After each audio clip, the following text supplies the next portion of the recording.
13th round, it is still anybody's guess. Toe-to-toe. Nobody really doing much damage, but toe-to-toe slugging. Barry, notice Arguello's way he throws his left hand. I believe something's wrong with it. He's hitting open glove now. There's a right hand by Pryor, opens up Arguello for the moment. Pryor leaning into his man now.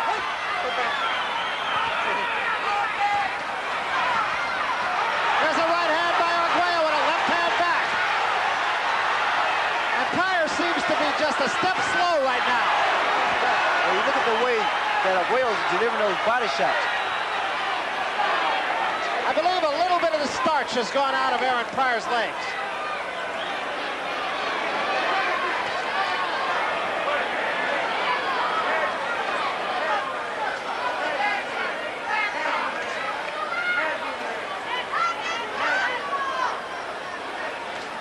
Pryor must have really trained for this fight. He's showing so much stamina here and endurance. Well, there always was some question as to just how much he did train for a fight.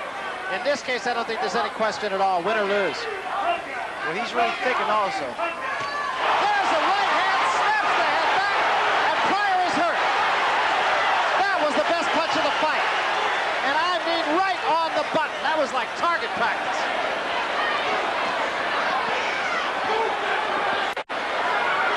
That was a beautiful right hand. I mean, I just don't know how anybody else could stand up against that punch. Come back like Pryor's doing. A punch a little bit low by Arguello, and it really just caught Pryor out of position. Pryor needs to get back inside. It's too dangerous on the outside.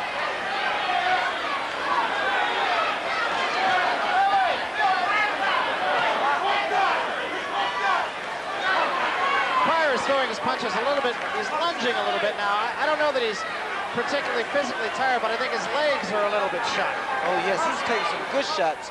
But again, Brody, you have to appreciate this man's in tip-top shape because Arguello has thrown some right hands that would have knocked out anyone. And Pryor also has landed some big punches on Arguello's chin that should have taken any man out. Arguello still trying to work, or rather Pryor trying to work on the eye of Arguello. It's still swollen and a little bit of blood shows underneath the eye, but not so much above it. That was where it could cause him more problems. There's a good right hand by Pryor. Another tremendous round. You're just seeing two championship stallions come down the home stretch here, and they're just going head to head. Let's take a look and see that hand. There it is. Whack, batting practice. And where Aaron Pryor gets that reservoir of strength and spirit, it just seems as deep as the Ohio River. Give me that ball. The one I mix. Okay? Come on. Come on. Gotta win these 2 rounds, champ. All right, wait a minute. Here. One more time from another angle, and it'll hurt just as much. But you can appreciate from this angle here, his snap back. Got to punch back. Win these 2 last rounds. 6 minutes. You can fight for 6 minutes. We go all day in the gym. We go all day in the gym, all right? We work hard now, come on. Panama Lewis telling Aaron Pryor that he had to win these next 2 rounds. I'm not sure that that's completely accurate, but I would think it would be a pretty good idea. Aaron Pryor now in Never Never Land for him. He has never gone into the 14th round of any fight. Combination by Pryor.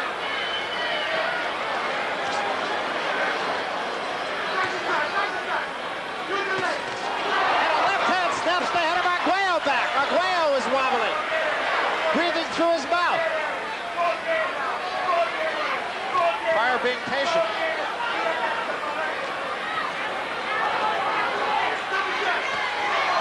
Right hand. That's one of those, here it comes, and it's still scored. Pryor a left jab and a combination again. And Arguello's in trouble. Arguello in big trouble against the ropes. Pryor going for the kill, trying to put him away. Arguello trying to cover up. A smashing right hand. Arguello's helpless against the ropes. Arguello's hands at his side. It's over. Aaron Pryor has retained his junior welterweight championship. Arguello slips to the canvas.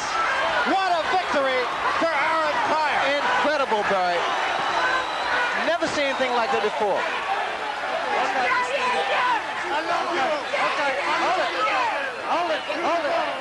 Just a tremendous victory. There is no taking anything away from either man. And you had to feel at some point somebody would fall. And Aaron Pryor was the man who made Alexis Arguello fall. Well, if there was any fight that would go down in history, it will be Aaron Pryor and Arguello. Arguello is still down on the canvas. His handler's administering to him now. And here's a look at Alexis Arguello. His hands were down at his side, and Stanley Christodoulou wisely stopping the fight at the proper time. They will keep him down there, certainly as a precaution. Aaron Pryor was not over-exuberant with his punches. He threw the punches when he had to. When he thought he had his man in trouble was when he went after him. But he fought, I thought, just a tremendously intelligent fight. He fought a very, very intelligent fight, Barry. I mean, he displayed so much versatility. He started as a puncher and became a boxer.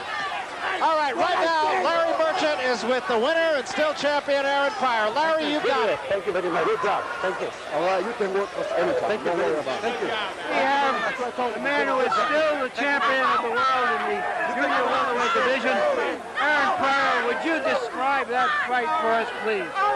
Well, I wanted to prove to the people, since HBO gave me my first opportunity, that I was a counterpuncher, a boxer, and that I could take my times and pick a guy that was a mechanic like Arguello out in the later rounds. What happened toward the end? It looked like neither one of you could hurt each other, even though you were hitting so hard. Did you feel that he was getting weaker? Yes, I did. But, you know, he was always dangerous, always doing the fight. You seen that by those devastating right hands he was throwing. But, Let's go. put my Let's punches go. together. Let's go, champ. We got to go. Later rounds, you know, I knew that I would come on victorious. But my trainer, Panama Louis, did a great job. Curly did a good job. Let's check out Thanks, HBO. Thanks, Check out Arguello, champ. I'm happy that I proved to the people. Let me go meet the champion. Let me go talk to the champion of the world. Let's go. We got a long way to go.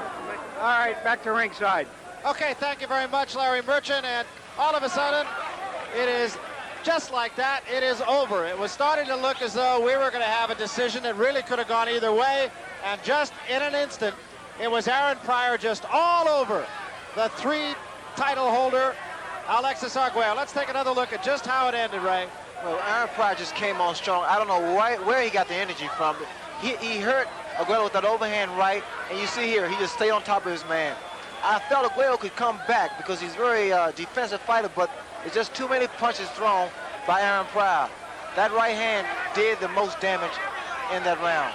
And that was just one of many. But again, you can't emphasize enough what an intelligent fight he fought. He came into this fight with the reputation just as a brawler. And he said, I'm just going to come at the guy and I'm going to throw 100 punches around. And if 10 of them land, well, that's that right enough. hand there, Barrett, the second right hand was the punch that really did a number, but with a left hook that was partially blocked. And again, another overhand right by Pryor.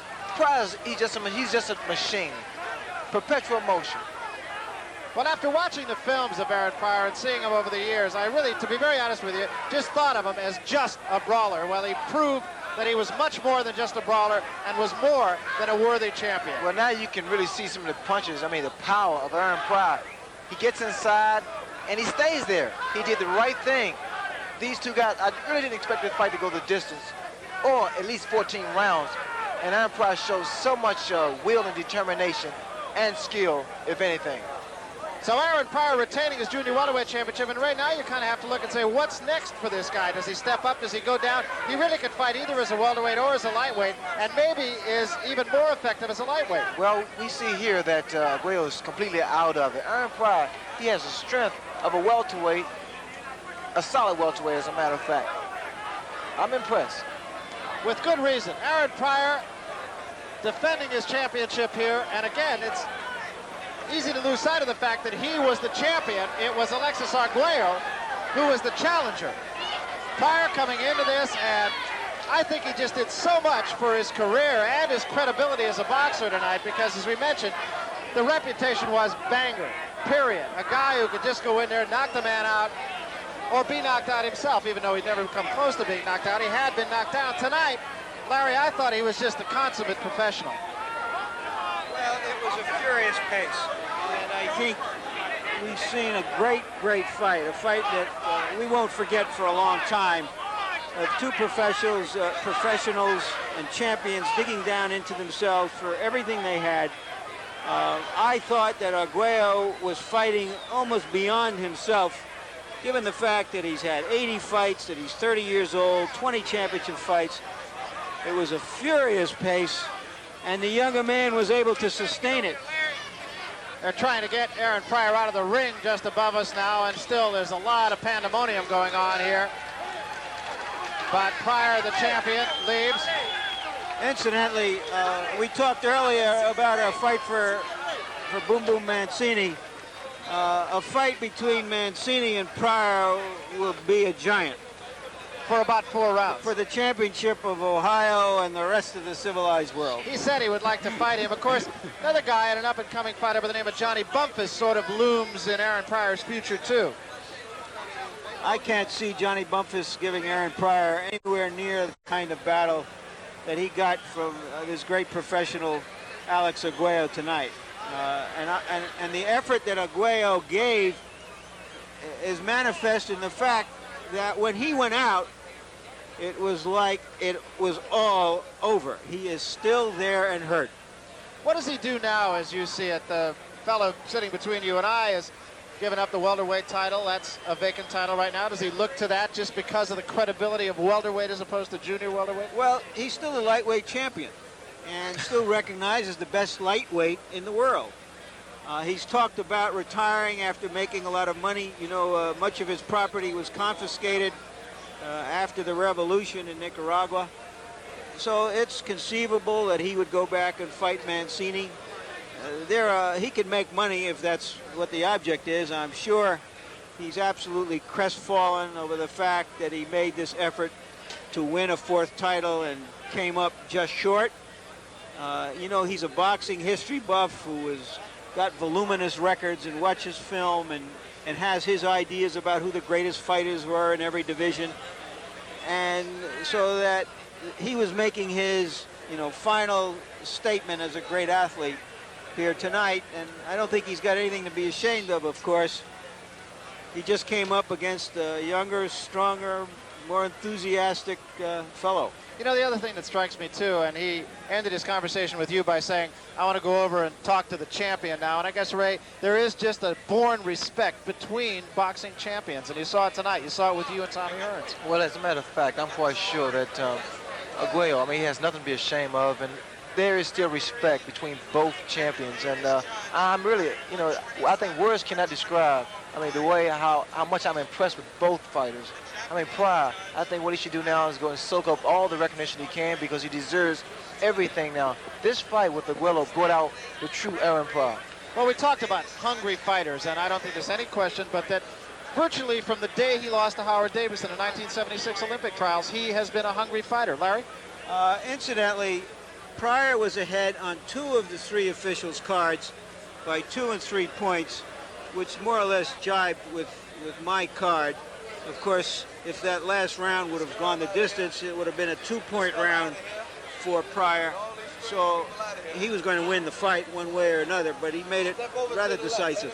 Panama Lewis, of course, told him he had to win the last 2 rounds. Talk about winning it. He won the last round real big, and the last one was the 14th. And, of course, that should stir up some memories for you, Ray. The 14th round, much as Holmes did when he had to late in the fight against Cooney, much as you did against Hearns, somebody had a little bit more to give at the end. And that's what it takes. I don't think there's any question about it, and it was Aaron Pryor who dug down perhaps just a little bit deeper than did Alexis Arguello. Neither man has to hide his head. There really was not a loser. It was just that there was one winner. Be sure to join us next month for our next telecast of World Championship Boxing. WBA heavyweight champion Mike Weaver defending his crown against Michael Dokes. That fight will be live on December 10th at 9 o'clock Eastern, 6 o'clock Pacific time. So for Sugar Ray Leonard and Larry Merchant, I'm Barry Tompkins saying so long from the Orange Bowl in Miami, Florida. The executive producer of HP